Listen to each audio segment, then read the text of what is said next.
क्या आपने कभी सोचा है कि मृत्यु के बाद आत्मा 13 दिनों तक कहाँ रहती है? क्या वह अपने परिवार को देख सकती है? क्या उसे भूख प्यास लगती है? और 13वें दिन ऐसा क्या होता है कि आत्मा अपनी अगली यात्रा पर निकल पड़ती है? गरुड़ पुराण का यह रहस्य जानकर आपकी मृत्यु और जीवन दोनों के प्रति सोच बदल जाएगी। सतयुग की बात है। गंगा के तट पर बसे एक छोटे से नगर में धर्मशील नाम का एक वृद्ध ब्राह्मण रहता था। उसने अपना पूरा जीवन धर्म, दान, सत्य और भगवान विष्णु की भक्ति में बिताया था। नगर के लोग उसका बहुत सम्मान करते थे, लेकिन संसार का नियम है, जो जन्म लेता है उसे एक दिन शरीर छोड़ना ही पड़ता है।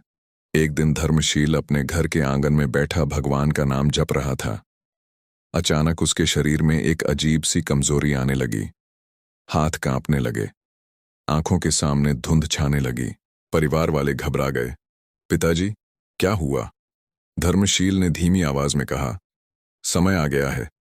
मुझे ऐसा लग रहा है कि कोई मुझे बुला रहा है। घर में रोना पीटना शुरू हो गया। लेकिन उसी क्षण धर्मशील ने कुछ ऐसा देखा जो वहां मौजूद कोई दूसरा व्यक्ति नहीं देख सकता था। कमरे के एक कोने में दिव्य प्रकाश प्रकट हुआ। उस प्रकाश के बीच दो अद्भुत पुरुष खड़े थे। उनके शरीर से सूर्य जैसा तेज निकल रहा था। धर्मशील आश्चर्यचकित रह गया। आप कौन हैं?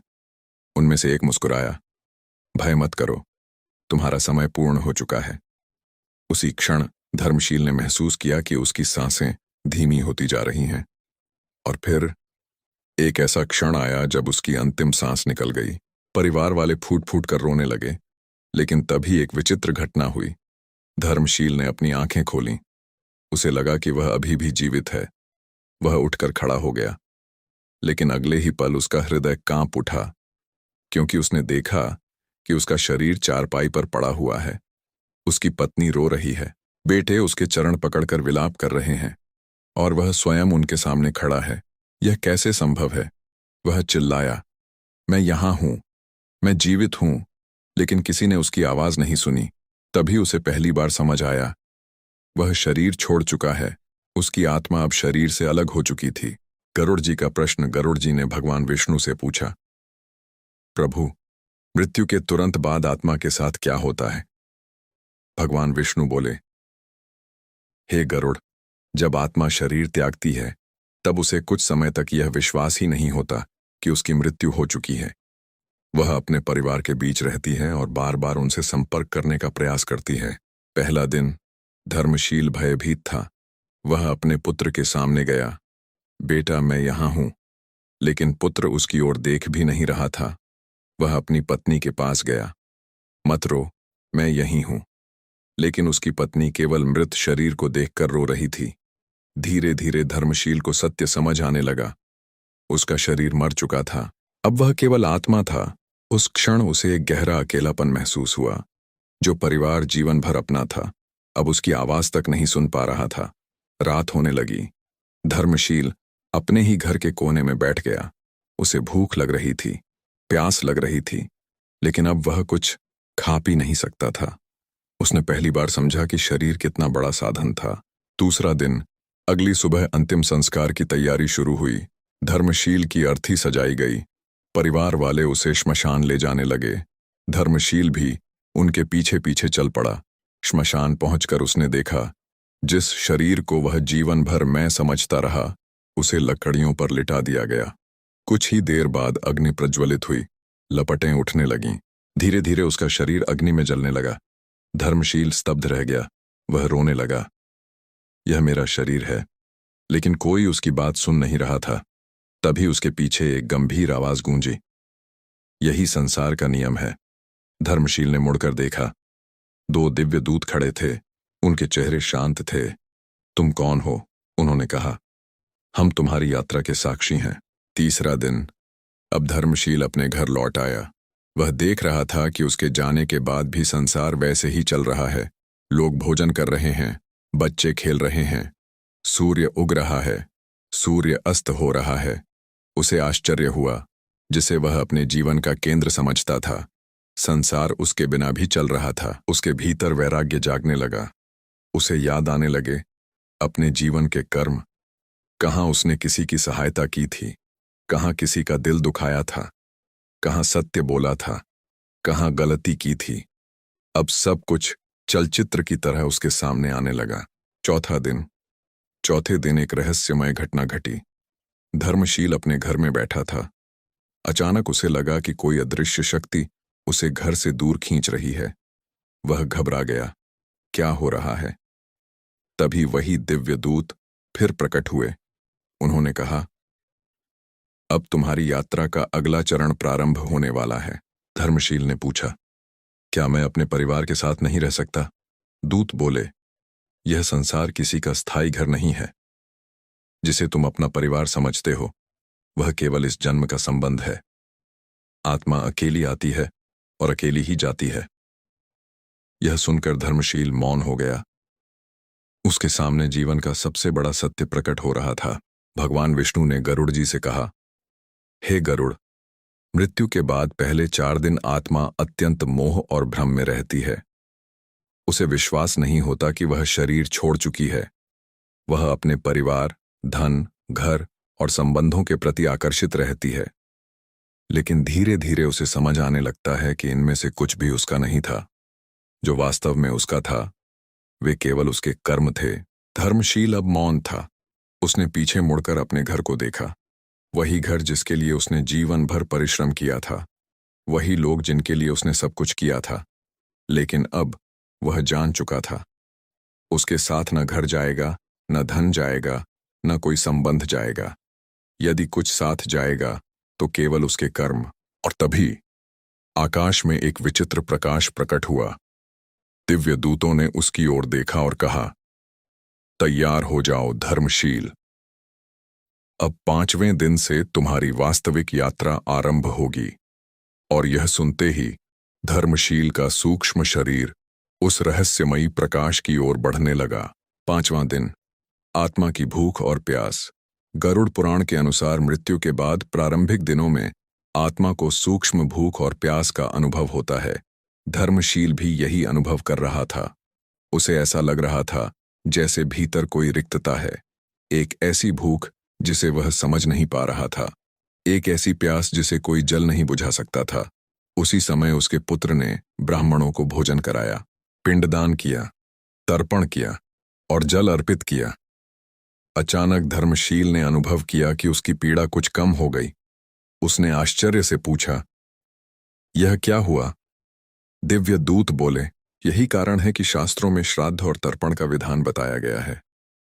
परिवार द्वारा श्रद्धा से किया गया अर्पण आत्मा तक सूक्ष्म रूप में पहुंचता है। धर्मशील की आंखें भर आईं। उसे पहली बार अपने पुत्रों के प्रेम का अनुभव हुआ। गरुड़ जी ने पूछा, प्रभु, क्या वास्तव में पिंडदान आत्मा तक पहुंचता है? भगवान विष्णु बोले, हे गरुड़, श्रद्धा से किया गया कर्म कभी व्यर्थ नहीं जाता। जब परिजन श्रद्धा और भक्ति से तर्पण करते हैं, तब उसका सूक्ष्म फल आत्मा को प्राप्त होता है। इसीलिए इसे श्राद्ध कहा गया है, क्योंकि इसका आधार श्रद्धा है। 6ठा दिन, कर्मों का दर्पण। 6ठे दिन धर्मशील के सामने एक अद्भुत दृश्य प्रकट हुआ। उसे लगा जैसे आकाश स्वयं एक विशाल दर्पण बन गया हो। उस दर्पण में उसके जीवन के दृश्य दिखाई देने लगे। उसने देखा, जब उसने किसी भूखे को भोजन कराया था, जब उसने किसी दुखी की सहायता की थी, जब उसने सत्य का साथ दिया था, हर पुण्य कर्म प्रकाश बनकर चमक रहा था। लेकिन अचानक दृश्य बदल गया। अब उसे अपने जीवन की भूलें दिखाई देने लगीं। किसी से कठोर शब्द कहना, किसी का दिल दुखाना, किसी जरूरतमंद की सहायता न करना, छोटी छोटी बातें जिन्हें वह जीवन में भूल चुका था, सब उसके सामने स्पष्ट थीं। धर्मशील कांप उठा। क्या यह सब भी दर्ज है? दूत बोले, संसार से कुछ छिप सकता है, लेकिन कर्मों से कुछ नहीं छिपता। धर्मशील ने पूछा, क्या मनुष्य अपने कर्मों से बच सकता है? दूतों ने उत्तर दिया, नहीं। जिस प्रकार बीज बोने के बाद फल अवश्य आता है, उसी प्रकार कर्म का फल भी निश्चित है। समय अलग हो सकता है, लेकिन परिणाम अवश्य मिलता है। यह सुनकर धर्मशील मौन हो गया। उसे समझ आने लगा था कि संसार में सबसे बड़ी संपत्ति धन नहीं, कर्म है। 7वां दिन, मोह का बंधन। 7वें दिन धर्मशील फिर अपने घर पहुंचा। वहां उसने देखा उसके पुत्र संपत्ति के विषय में चर्चा कर रहे थे। कुछ रिश्तेदार घर और जमीन की बातें कर रहे थे। कुछ लोग उसकी प्रशंसा कर रहे थे, कुछ लोग आलोचना भी कर रहे थे। धर्मशील स्तब्ध रह गया। जिस संसार को वह अपना समझता था वह धीरे धीरे उसे भूलने लगा था। उसकी आंखों में आंसू आ गए। दूत बोले, यही संसार का स्वभाव है। यहां कोई किसी का स्थायी नहीं। जो आज तुम्हारे लिए रो रहे हैं, समय आने पर वही अपने जीवन में व्यस्त हो जाएंगे। धर्मशील का मोह धीरे धीरे टूटने लगा। 8वां दिन, यम मार्ग की पहली झलक। 8वें दिन अचानक उसके सामने एक लंबा मार्ग प्रकट हुआ। वह मार्ग सामान्य नहीं था, वह अनंत प्रतीत हो रहा था। कहीं प्रकाश था, कहीं अंधकार था, कहीं शांति थी, कहीं भय था। धर्मशील ने पूछा, यह कौन सा मार्ग है? दूतों ने उत्तर दिया, यही यम मार्ग है। हर आत्मा को इसी मार्ग से होकर आगे बढ़ना होता है। धर्मशील के भीतर भय जाग उठा, लेकिन उसी क्षण उसे अपने जीवन के पुण्य कर्म याद आए। उसका मन कुछ शांत हुआ। दूत बोले, जो धर्ममय जीवन जीता है उसके लिए यह मार्ग सरल हो जाता है, और जो अधर्म में डूबा रहता है उसके लिए यही मार्ग अत्यंत कठिन बन जाता है। 9वां दिन, एक भयावह दृश्य। 9वें दिन धर्मशील ने दूर एक दूसरी आत्मा को देखा। वह अत्यंत व्याकुल थी, भय से कांप रही थी, रो रही थी, चीख रही थी। धर्मशील ने पूछा, यह कौन है? दूत बोले, यह वह आत्मा है जिसने जीवन भर केवल स्वार्थ और अधर्म का मार्ग चुना। धर्मशील ने देखा उस आत्मा के चारों ओर अंधकार था। उसे कोई शांति नहीं मिल रही थी। तभी उसे अपने जीवन में किए गए सत्कर्म याद आए। उसने भगवान विष्णु का धन्यवाद किया कि उन्होंने उसे धर्म का मार्ग दिखाया। गरुड़ जी बोले, प्रभु, क्या मृत्यु के बाद मनुष्य को अपने जीवन का वास्तविक मूल्य समझ में आता है? भगवान विष्णु बोले, हाँ गरुड़, जब आत्मा शरीर छोड़ देती है तब उसे स्पष्ट दिखाई देता है कि उसने जीवन किस प्रकार जिया।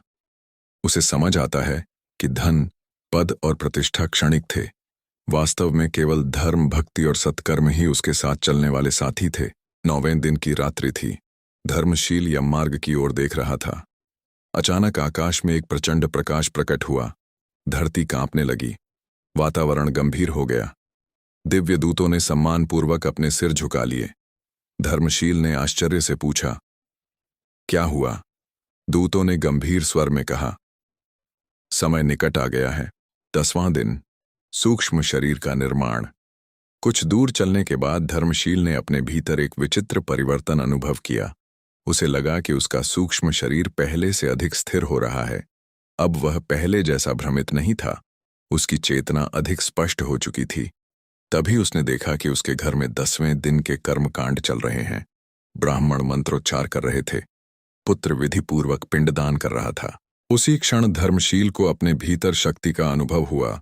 गरुड़ पुराण के अनुसार 10 दिनों तक किए गए पिंडदान से आत्मा के लिए एक सूक्ष्म देह का निर्माण होता है, जिससे वह आगे की यात्रा करने योग्य बनती है। धर्मशील को अब समझ आने लगा कि शास्त्रों ने इन विधियों को क्यों आवश्यक बताया है। यात्रा के दौरान धर्मशील ने 2 आत्माओं को देखा। एक आत्मा प्रसन्न थी, उसके चारों ओर प्रकाश था। दूसरी आत्मा अत्यंत दुखी थी, उसके चारों ओर अंधकार था। धर्मशील ने दूतों से पूछा, इन दोनों में इतना अंतर क्यों है? दूत बोले, कर्म, यही एकमात्र कारण है। मृत्यु के बाद न धन साथ आता है, न परिवार, न पद, न प्रतिष्ठा, केवल कर्म साथ आते हैं। धर्मशील कुछ देर तक मौन रहा। उसे अपने जीवन के प्रत्येक कर्म का महत्व समझ आने लगा। 11वां दिन, अंतिम मोह। 11वें दिन धर्मशील को अपने घर की ओर देखने की अनुमति मिली। उसने देखा उसकी पत्नी अब पहले जितना नहीं रो रही थी। उसके पुत्र अपने कार्यों में लगने लगे थे। रिश्तेदार लौट चुके थे। घर में धीरे धीरे सामान्य जीवन वापस आ रहा था। धर्मशील के मन में हल्की पीड़ा हुई। क्या वे मुझे भूल रहे हैं? दिव्य दूत मुस्कुराए, नहीं, वे तुम्हें भूल नहीं रहे। वे जीवन के नियम को स्वीकार कर रहे हैं। जिस प्रकार तुमने अपने पूर्वजों के जाने के बाद जीवन जिया था, उसी प्रकार अब वे भी जी रहे हैं। यह सुनकर धर्मशील का अंतिम मोह भी टूटने लगा। उसे पहली बार अनुभव हुआ कि संसार वास्तव में एक सराय है, यहां कोई किसी का स्थायी नहीं। गरुड़ जी ने पूछा, प्रभु, मनुष्य संसार से इतना मोह क्यों करता है? भगवान विष्णु बोले, हे गरुड़, अज्ञान के कारण मनुष्य शरीर को ही अपना स्वरूप मान लेता है। वह भूल जाता है कि वह शरीर नहीं, आत्मा है। जब मृत्यु आती है तब उसे सत्य का बोध होता है, लेकिन बुद्धिमान वही है जो जीवित रहते हुए इस सत्य को जान ले। 12वां दिन, न्याय की तैयारी। 12वें दिन धर्मशील एक विशाल द्वार के समीप पहुंचा। वह द्वार अत्यंत भव्य था। उसके चारों ओर अद्भुत प्रकाश था, लेकिन साथ ही उसमें एक ऐसी गंभीरता भी थी जो मन में श्रद्धा उत्पन्न करती थी। धर्मशील ने पूछा, यह कौन सा स्थान है? दूतों ने उत्तर दिया, यह उस क्षेत्र का प्रवेश द्वार है जहां आत्मा अपने कर्मों के परिणामों का सामना करने की तैयारी करती है। धर्मशील के मन में भय और उत्सुकता दोनों थे। उसे अपने पुण्य कर्म याद आए, लेकिन अपनी छोटी छोटी गलतियां भी याद आने लगीं। तभी उसे समझ आया, मनुष्य जीवन कितना मूल्यवान है। एक छोटा सा सत्कर्म भी यहां प्रकाश बन जाता है, और एक छोटा सा पाप भी छाया की तरह साथ चलता है। 13वां दिन, सबसे बड़ा रहस्य। अब 13वां दिन आ चुका था। धरती पर उसके परिवार द्वारा 13वीं की तैयारी हो रही थी। ब्राह्मणों को भोजन कराया जा रहा था, दान दिया जा रहा था, प्रार्थनाएं की जा रही थीं। उधर धर्मशील अपनी यात्रा के एक महत्वपूर्ण मोड़ पर पहुंच चुका था। तभी दिव्य दूत बोले, धर्मशील, अब वह क्षण आ गया है जिसके बाद तुम्हें पीछे मुड़कर देखने की आवश्यकता नहीं रहेगी। धर्मशील ने अंतिम बार पृथ्वी की ओर देखा। उसे अपना घर दिखाई दिया, अपना परिवार दिखाई दिया, अपने जीवन की स्मृतियां दिखाई दीं, लेकिन इस बार उसके हृदय में न दुख था न मोह, केवल शांति थी। उसने समझ लिया था, वह कभी किसी वस्तु का स्वामी था ही नहीं। सब कुछ उसे कुछ समय के लिए मिला था। उसी समय धर्मशील के भीतर एक गहरा प्रकाश प्रकट हुआ। उसे अपने जीवन की पूरी यात्रा दिखाई देने लगी। बाल्यकाल, युवावस्था, परिवार, संघर्ष, सफलताएं, असफलताएं, सब कुछ। और फिर उसे एक सत्य का बोध हुआ, मैं शरीर नहीं हूं, मैं जन्म लेने वाला नहीं हूं, मैं मरने वाला नहीं हूं, मैं शुद्ध आत्मा हूं। उस क्षण उसका भय समाप्त हो गया। गरुड़ जी ने भगवान विष्णु से पूछा, प्रभु, इन 13 दिनों का वास्तविक उद्देश्य क्या है? भगवान विष्णु बोले, हे गरुड़, इन 13 दिनों में आत्मा धीरे धीरे शरीर और संसार के मोह से मुक्त होती है। उसे समझ आता है कि जीवन क्षण भंगुर है। उसे अपने कर्मों का महत्व ज्ञात होता है और वह अगले चरण की यात्रा के लिए तैयार होती है। धर्मशील अब उस विशाल प्रकाश के सामने खड़ा था। दिव्य दूत उसके साथ थे। उसके भीतर अद्भुत शांति थी। न कोई भय, न कोई पछतावा, न कोई मोह, केवल एक गहरा ज्ञान कि संसार में जो कुछ भी दिखाई देता है वह एक दिन छूट जाता है। लेकिन धर्म, भक्ति, सत्य और सत्कर्म कभी नहीं छूटते। यही आत्मा के वास्तविक साथी हैं।